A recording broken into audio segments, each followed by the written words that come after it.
No plano clínico, recordamos a história de uma... Peraí. Retomando. No plano clínico, recordamos a história de uma jovem que passou a... isso que a gente já falou. Não. No plano clínico, recordamos a história de uma jovem que passou a apresentar um delírio de toque, lavando constantemente as mãos e os braços a partir do dia em que foi apresentada a um israelita. Tendo Sartre estudado magistralmente o problema do antissemitismo, procuremos ver o que acontece com a negrofobia. Essa fobia se situa no plano instintual, biológico. No limite, podemos dizer que o negro, com seu corpo, obstrui a ultimação do esquema postural do branco. No momento, obviamente, em que o negro interrompe no mundo fenomenal do branco. Não seria aqui o lugar para expor as conclusões a que chegamos ao refletir a respeito da influência sobre o corpo exercida pela irrupção do outro corpo. Aí ele faz um parênteses. Suponhamos, por exemplo, um grupo de 4 jovens de 15 anos, esportistas mais ou menos assíduos, no salto em altura. Um deles obtém primeiro lugar com 1,48 metros. Surgindo um quinto que saltasse 1,52, os 4 corpos sofreriam uma desestruturação. Aí ele fecha parênteses. O importante para nós é mostrar que, com o negro, tem início o ciclo biológico. Ele faz uma nota de rodapé. Certamente valeria a pena, com base na noção lacaniana do estádio do espelho, questionar em que medida a imago do semelhante construída no jovem branco, na idade que já sabemos, não sofreria uma agressão imaginária quando surgisse o negro. Quando se compreende esse processo descrito por Lacan, nossa, é uma baita explicação. Não há mais dúvida de que o verdadeiro outrem do branco é e continua sendo negro, e vice-versa. Só que, para o branco, o outrem é percebido no plano da imagem corporal, exatamente como o não eu, quer dizer, o não identificável, o não assimilável. Para o negro, mostramos que as realidades históricas e econômicas eram levadas em conta. Diz Lacan.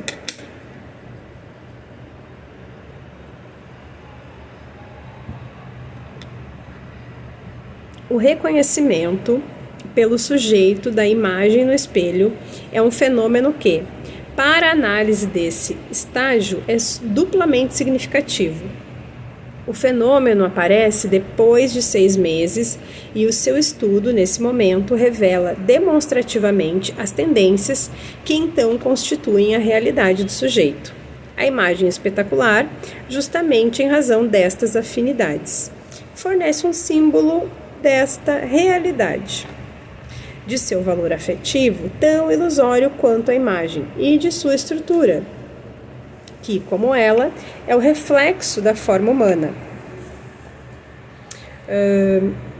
Os complexos familiares na formação do indivíduo em outros escritos do Lacan. Veremos que essa descoberta é fundamental.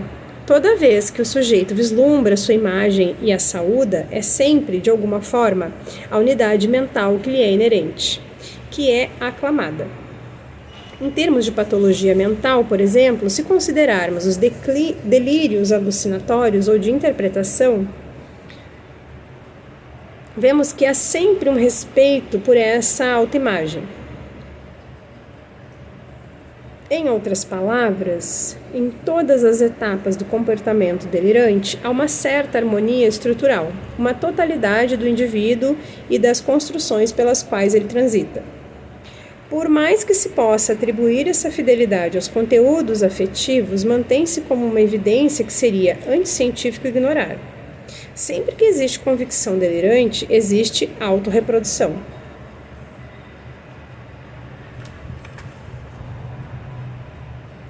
É sobretudo na fase de ansiedade e desconfiança que Didi e Giraud descreveram que o outro intervém.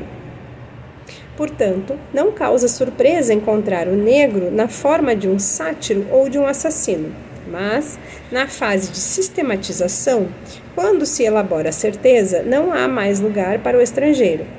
No limite, aliás, não hesitaríamos em dizer que o tema do negro em determinados delírios, quando ele não é central, ocupa o seu lugar ao lado de outros fenômenos, como as zoopsias. Joseph Lhermitte descreveu a emancipação da imagem corporal. É aquilo que clinicamente se designa como eutoscopia.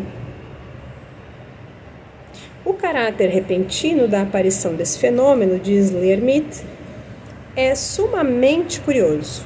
Ele ocorre inclusive em pessoas normais. Goethe, Taine.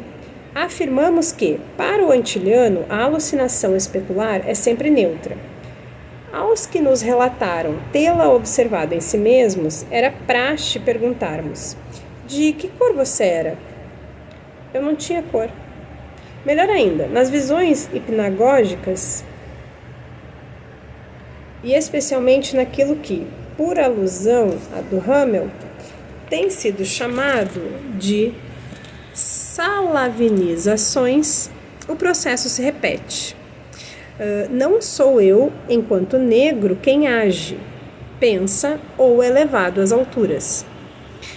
A alusão remete a Georges Duhamel, autor da pentalogia Vida e Aventuras de Salavin, publicada pela editora parisiense Mercury de France entre 1920 e 1932.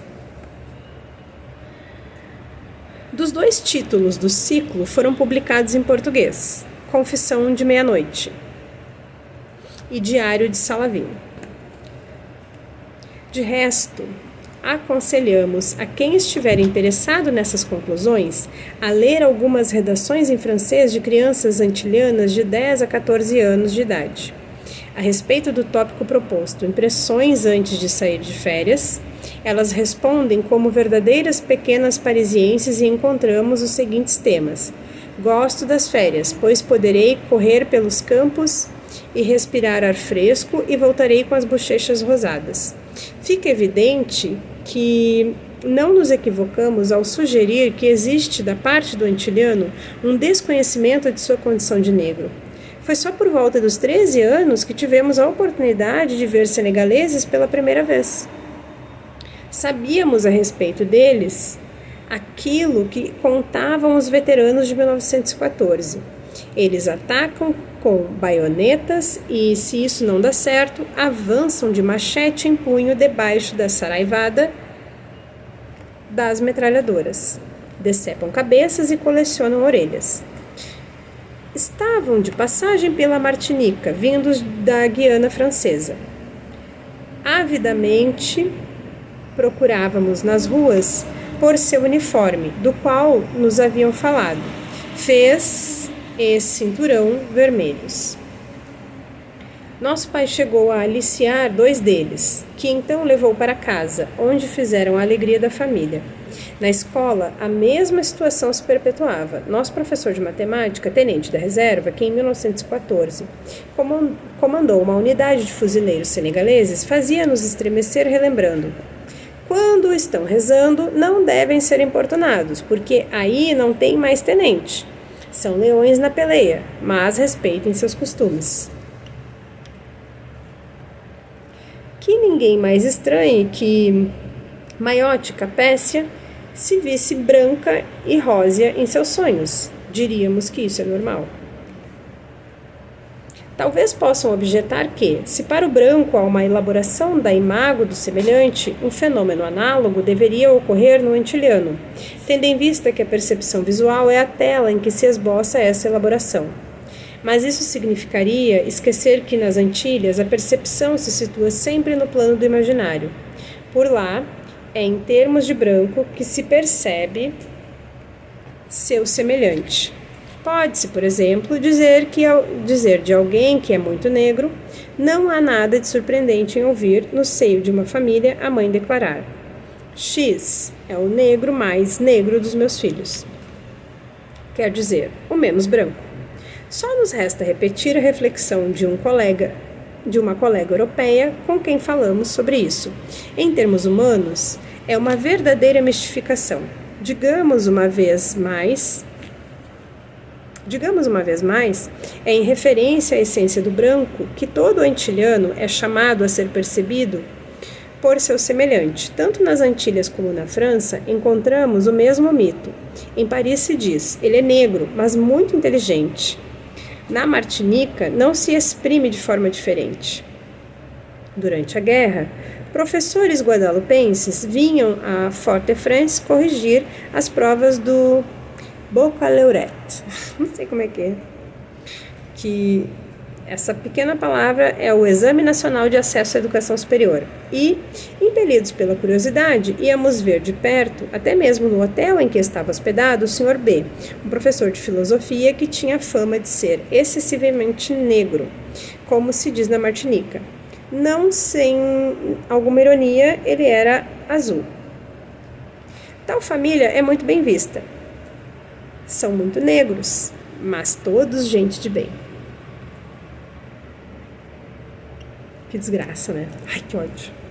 Na verdade, um é professor de piano, ex-aluno do conservatório. Outro é professor de ciências naturais, no liceu feminino e por aí afora. Quanto ao pai, que diariamente caminhava na sua varanda ao anoitecer, a partir de dado momento, diziam, não se conseguia mais enxergá-lo.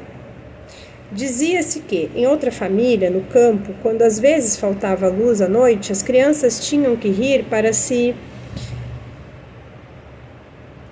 que se dessem conta de que estavam ali. Meu Deus, gente. Às segundas-feiras, imaculados em seus ternos de tecido branco, alguns funcionários martinicanos parecem, de acordo com o simbolismo local, uma ameixa em uma tigela de leite.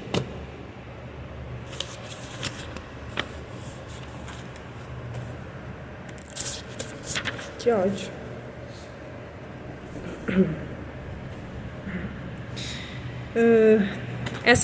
Essa foi a nota de rodapé. Uma página e meia. Aliás, 2 páginas.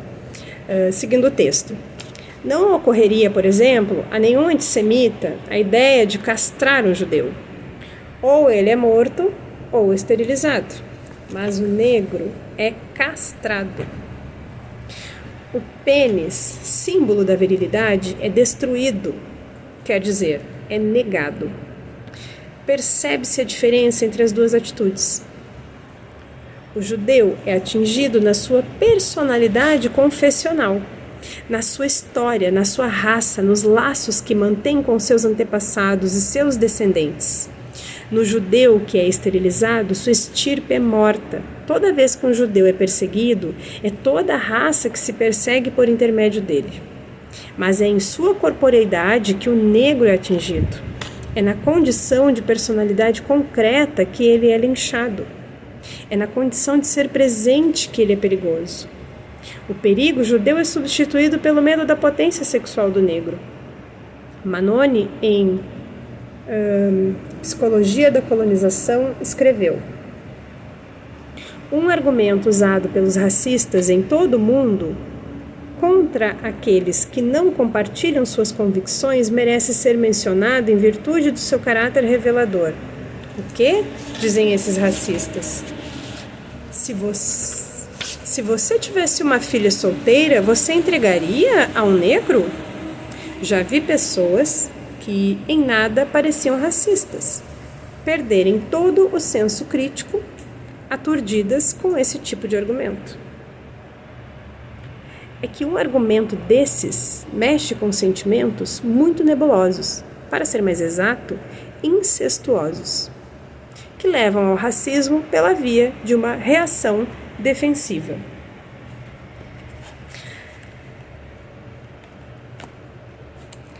Antes de continuar, parece-nos importante fazer a seguinte observação. Reconhecendo que existem tendências inconscientes ao incesto, Por que essas tendências deveriam se manifestar mais especificamente em relação ao negro? Em que exatamente um genro negro difere de um branco? Não haveria em ambos os casos afloramento das tendências inconscientes? Por que não considerar, por exemplo, que o pai se insurge porque, segundo ele, o negro introduzirá sua filha a um universo sexual para o qual ele não possui a chave, as armas, os atributos? Toda aquisição intelectual exige, em troca, perda do potencial sexual. O branco civilizado preserva a nostalgia irracional de épocas extraordinárias de desregramento sexual, espetáculos orgíacos, estupros impunes, incestos irrefreados. Essas fantasias, em certo sentido, respondem ao instinto de vida de Freud. Projetando suas intenções no negro, o branco se comporta como se o negro realmente as tivesse. Quando se trata do judeu, o problema é evidente. Desconfia-se dele porque quer possuir as riquezas ou instalar nos postos de comando, ou se instalar nos postos de comando. O negro, por outro lado, está fixado no genital, ou pelo menos foi onde o fixaram. 2 domínios: o intelectual e o sexual. O pensador de Rodin, com uma ereção, o pensador de Rodin é uma obra de arte, caso alguém não tenha ainda conhecido. Então, dá para procurar imagens no Google. O pensador de Rodin, com uma ereção, eis uma imagem chocante. Não seria decente se manter durão em todo lugar. O negro representa o perigo biológico, o judeu, o perigo intelectual.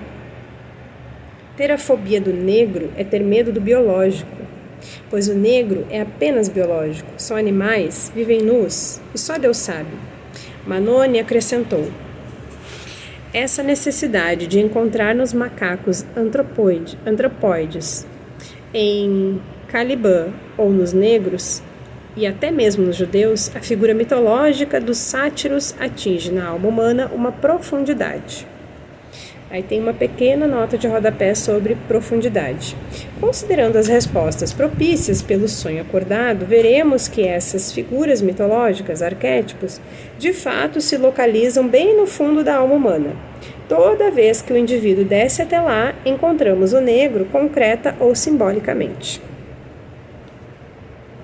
Aí Fanon continua com seu texto. O autor integra o judeu à escala. Não vemos inconvenientemente nisso. O autor integra o judeu à escala. Não vemos inconveniente nisso. Mas aqui o negro domina. É o especialista na área. Quem diz estupro está dizendo negro. Ao longo de 3 ou 4 anos, entrevistamos cerca de 500 indivíduos da raça branca, franceses, alemães, ingleses e italianos. Nós nos valíamos de certo tom de confidência, de certa descontração. Esperávamos, em todo caso, que nossos interlocutores não tivessem medo de se abrir conosco, ou seja, que estivessem convencidos de que não haveriam de ferir nossos sentimentos. Ou então, durante as associações livres, inseríamos a palavra negro em meio a umas 20 outras. Quase 6 de cada 10 respostas se manifestavam assim: negro. Biológico, sexo, forte, atlético, potente, boxeador, Joey Lewis, Jesse Owens, fuzileiro senegalês, selvagem, animal, diabo, pecado. A expressão fuzileiro senegalês evocava as seguintes: terrível, sanguinário, grandalhão, forte. É interessante verificar que, para a palavra negro, 1 a cada 50 respondeu nazista, SS. Quando se sabe o valor afetivo da palavra SS, vê-se que a diferença em relação às respostas anteriores é mínima. Cabe acrescentar que alguns europeus nos ajudaram e apresentaram a questão aos colegas. A proporção aumentou de maneira significativa.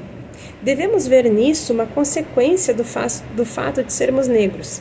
Havia inconscientemente alguma contenção. O negro simboliza o biológico. Antes de mais nada, a puberdade para eles começa aos 9 anos. Têm filhos aos 10, são quentes, têm o sangue forte, são robustos. Como nos disse um branco recentemente, com certa amargura na voz, vocês são de temperamento forte. É uma bela raça. Vejam só os fuzileiros senegaleses. Durante a guerra, não os chamávamos de nossos diabos negros? Mas devem ser brutais. Não os quero tocando as minhas costas com suas mãos enormes. Sinto calafrios de horror, sabendo muito bem que, em determinados casos, convém ler o oposto do que é dito. Entendemos essa mulher tão delicada. 2 pontos. No fundo, o que ela pode ver perfeitamente é o negro robusto, martirizando suas frágeis costas. Sartre diz que paira no ar quando se pronuncia a expressão jovem judia, um cheiro imaginário de estupro, de pilhagem. Inversamente, poderíamos dizer que existe uma possível, entre aspas, alusão a fenômenos semelhantes na expressão, entre aspas, belo negro. Sempre me impressionou a rapidez com que se passa de, abre aspas, belo jovem negro, fecha aspas, a, abre aspas, jovem potro garanhão, fecha aspas. No filme Conflito de Paixões, boa parte da trama é baseada na rivalidade sexual.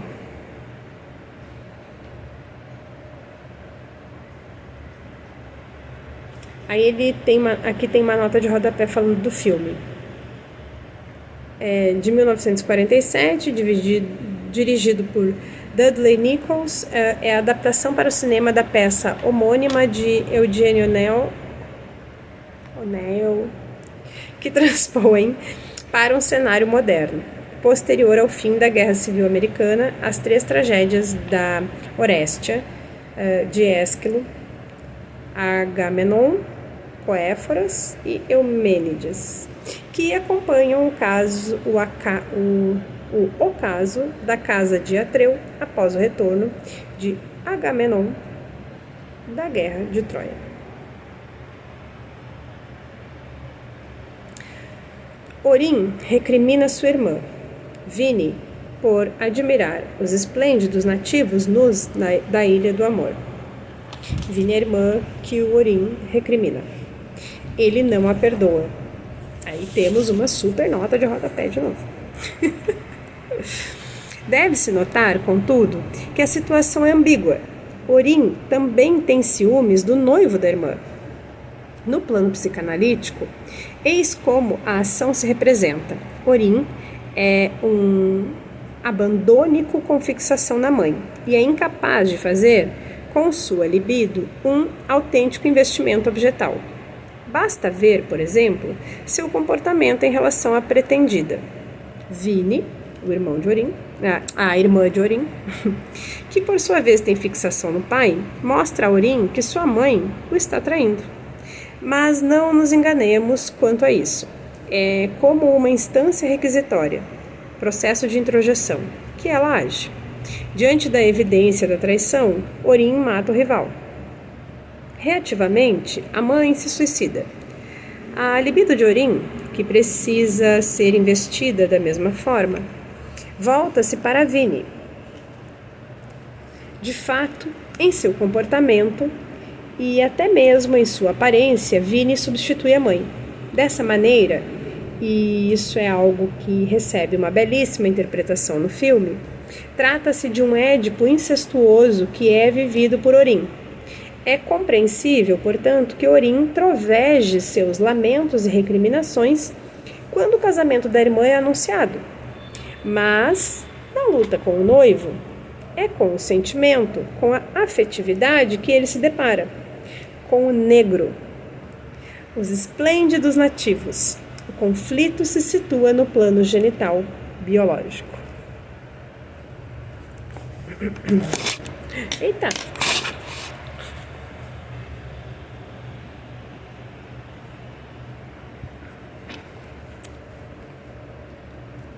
Textão. A análise do real é delicada. Um pesquisador pode adotar duas atitudes em relação ao seu tema.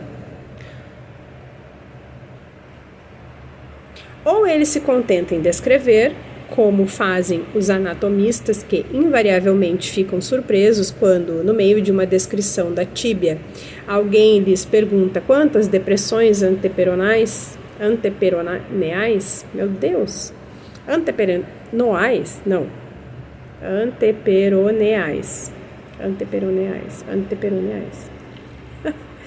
Eles próprios possuem. É que, em suas pesquisas, nunca se trata deles mesmos, mas dos outros. No início dos nossos estudos médicos, após algumas sessões nauseantes de dissecção, suplicamos a um dos já calejados que nos apontasse uma maneira de evitar esses desconfortos. Ele nos respondeu com toda a simplicidade. Ai, gente, eu não lembrava dessa frase, achei ruim. Meu caro, finja que está dissecando um gato e tudo ficará bem. Eu ia chorar.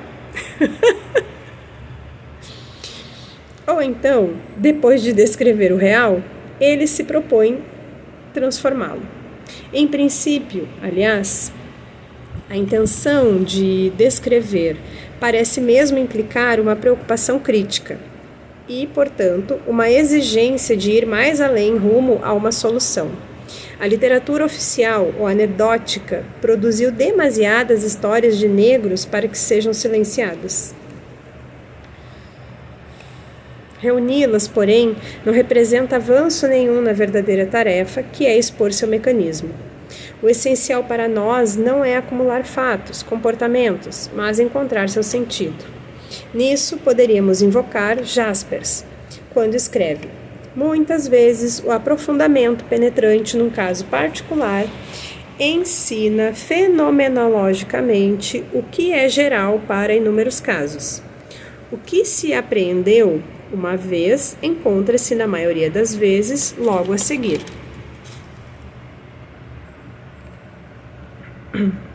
Na fenomenologia, importa menos acumularem-se casos sem fim do que a visão interna, o mais possível completa, de casos particulares.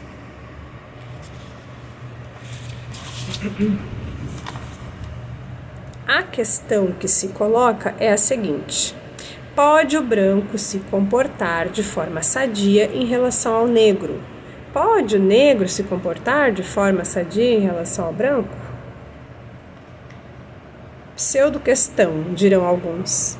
Mas, quando dizemos que a cultura europeia possui uma imago do negro como responsável por todos os conflitos que possam surgir, não estamos indo além do real. No capítulo sobre a linguagem, mostramos que na tela os negros reproduziram fielmente essa imago. Até escritores sérios se converteram em seus arautos. Foi assim que Michael Curnout foi capaz de descrever.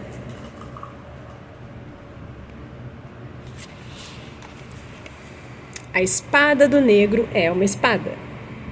Quando ele passou tua mulher pelo seu fio, ela sentiu algo. Foi uma revelação. No abismo que eles deixaram para trás, teu penduricalho se perdeu. De tanto remar, deixarias o quarto inundado em suor. E seria como se só estivesse a cantarolar. Pode-se dar adeus. 4 negros de membro exposto tapariam as fendas de toda uma catedral. Tá assustado, Rui? Para sair, precisariam esperar a volta à normalidade e, nesse enrosco, não é moleza. Para se sentirem à vontade, sem complicações, resta-lhes o ar livre. Mas uma dura afronta ali os espreita, a da palmeira, da árvore do pão, e de tantos temperamentos altivos que não se curvariam nem para um império, eretos como estão para toda a eternidade e atingindo alturas que, apesar de tudo, dificilmente são alcançáveis.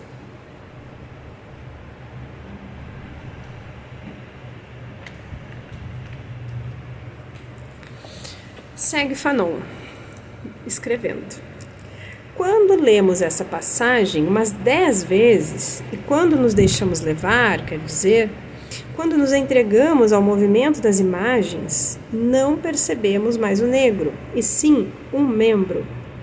O negro foi eclipsado. Virou membro. Ele é pênis. É fácil imaginar o que tais descrições são capazes de provocar em uma jovem lionesa. Horror? Desejo? Em todo caso, não há indiferença. Mas qual é a verdade?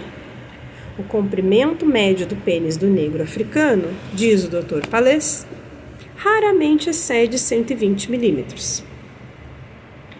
Texto em seu Tratado de Anatomia Humana apresenta os mesmos números para o europeu. Mas esses são fatos que não convencem ninguém. O branco está convencido de que o negro é uma besta. Se não é o comprimento do pênis, é a potência sexual que o afeta. Ele precisa se defender diante desse diferente dele. Ou seja, caracterizar o outro. O outro será o suporte de suas preocupações e de seus desejos. E aí eu finalizo esse vídeo com a nota de rodapé que explica essa frase. O outro será o suporte de suas preocupações e seus desejos. Alguns autores tentaram, aceitando desse modo os preconceitos no sentido etimológico, mostrar por que o branco não entende bem a vida sexual do negro. Assim, podemos ler em De Pedrals esta passagem que, embora expresse a verdade, considera as causas profundas da opinião branca, opinião entre aspas. A criança negra não experimenta nem surpresa nem vergonha das manifestações genésicas, porque lhe é oferecido aquilo que quiser saber a respeito. É bastante óbvio, e sem precisar recorrer às sutilezas da psicanálise, que essa diferença dificilmente deixará de produzir efeitos sobre a maneira de pensar e, portanto, de agir. Sendo que o ato sexual lhe é apresentado como uma coisa mais natural, até mesmo a mais recomendável, tendo em vista o propósito que cumpre, a fecundação. O africano continuará, ao longo de toda a sua vida, a ter sempre em mente essa noção, enquanto o europeu, por toda a sua vida, preservará inconscientemente um complexo de culpa que nem a razão nem a experiência jamais conseguirão fazer desaparecer por completo. Dessa forma, o africano mostra-se disposto a considerar sua vida sexual apenas uma ramificação da sua vida fisiológica, assim como comer, beber e dormir. Pelo que se imagina, uma concepção desse tipo é exclusiva dos desvios pelos quais as mentes europeias foram treinadas para seguir, a fim de conciliar as tendências de uma consciência torturada, de uma razão vacilante e de um instinto entravado. Daí uma diferença fundamental, não de natureza ou de constituição, mas de concepção. Daí também o fato de que o instinto genésico, privado da auréola em que o adornam os monumentos de nossa literatura, não é de maneira nenhuma, na vida do africano, o elemento dominante que representa na nossa própria vida, ao contrário das afirmações de muitos observadores dispostos a explicar aquilo que viram por meio apenas da autoanálise. Maravilhoso!